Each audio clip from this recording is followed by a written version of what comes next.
ചേർത്തല മുതൽ തിരുവനന്തപുരം വരെയുള്ള റോഡിന്റെ പദവി ദേശീയപാത അതോറിറ്റി 2014 എടുത്തു കളഞ്ഞുവെന്ന് കാട്ടി ബാർ ഉടമകൾ ഹൈക്കോടതിയെ സമീപിക്കുകയും മദ്യശാലകൾ തുറക്കാമെന്ന അനുകൂല വിധി സമ്പാദിക്കുകയും ചെയ്തു.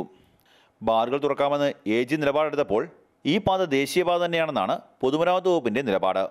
ഇക്കാര്യത്തിൽ സംസ്ഥാന സർക്കാരിന് ആശയക്കുഴപ്പമില്ലെന്നും കേന്ദ്രമാണ് വ്യക്തത വരുത്തേണ്ടതെന്നും മന്ത്രി G. സുധാകരൻ പറഞ്ഞു. ഇത് നോട്ടിഫിക്കേഷൻ നോക്കി അറിയാമല്ലോ. ഇതിനകത്ത് യാതൊരു കൺഫ്യൂഷൻ്റെ ആവശ്യമില്ല. മരാമത്തൊന്നും ചെയ്യേണ്ട കാര്യമില്ല. കാരണം ഞങ്ങളെ സംബന്ധിച്ച് മരാമത്തിൻ്റെ കയ്യിൽ ഏൽപ്പിച്ചതൊന്നും ഇല്ലാതായിട്ട് ദേശീയ സംസ്ഥാന പാതയോരങ്ങളിൽ മദ്യം നിരോധിച്ച സുപ്രീം കോടതി വിധി പുനഃപരിശോധിക്കണമെന്നും അദ്ദേഹം ആവശ്യപ്പെട്ടു. വിഷയത്തിൽ സുപ്രീം കോടതിയും ഹൈക്കോടതിയും വ്യത്യസ്ത നിലപാടുകളാണ് സ്വീകരിക്കുന്നത്.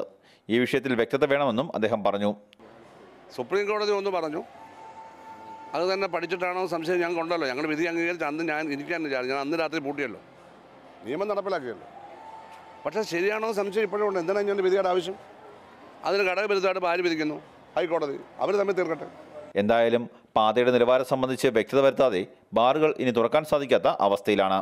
മാതൃഭൂമി ന്യൂസ്, ആലപ്പുഴ.